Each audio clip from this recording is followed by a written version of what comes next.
তো hey guys, আমরা এসে পড়েছি আমাদের নেক্সট পার্ট নিয়ে। তোমরা যারা যারা আমাদের ফার্স্ট ব্লগটা দেখোনি তারা অবশ্যই গিয়ে আমাদের ফার্স্ট ব্লগটা দেখে আসবে চ্যানেলে গিয়ে। তো দাঁড়িয়ে থাকতে থাকতে অনেক দেরি হয়ে গেলো, আমাদের আর ভালো লাগছে না, তাই একটু ট্রেলার দেখছি। তোমরাও একটু ট্রেলার দেখো। তারপরে অনেকক্ষণ দাঁড়ানোর পরে ভাবছি যে এখন কি করা যাক। কি করানোর পরে তারপরে আমরা একটু ভিতরে মলে ঘুরে আসলাম, আমি গিয়ে একা। আর ওরা চিকু ভাইটা বললো যে এখনো মলের বাইরেই দাঁড়িয়ে থাকবে। আমরা আবার ওখানে চলে গেলাম, যাই দিয়ে আবার অপেক্ষা করছি অঙ্কুশদার, যে অঙ্কুশদা কখন আসবে।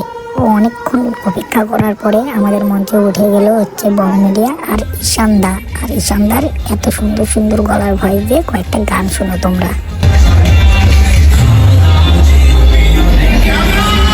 তো হে গাইস, অঙ্কুশদার গানটা শুনে তো আমার মনটা পুরো হুলুলুলু হয়ে গেল।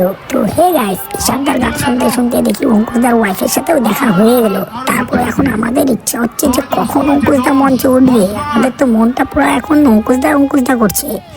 তো হে গাইস, ফাইনালি অঙ্কুশদার দেখা হয়ে গেল। আর অঙ্কুশদা এটা কি করছে তোমরাও দেখো, মঞ্চে ওঠার সাথে সাথে পুরো ফাটিয়ে দিল। তো হে গাইস, আমাদের ভিডিওটা এতটুকুই। আর নেক্সট পার্ট দেখার জন্য ফলো করবে অবশ্য। আর যদি ভিডিওটা ভালো লেগে থাকে লাইক কমেন্ট শেয়ার করবে অবশ্যই প্লিজ।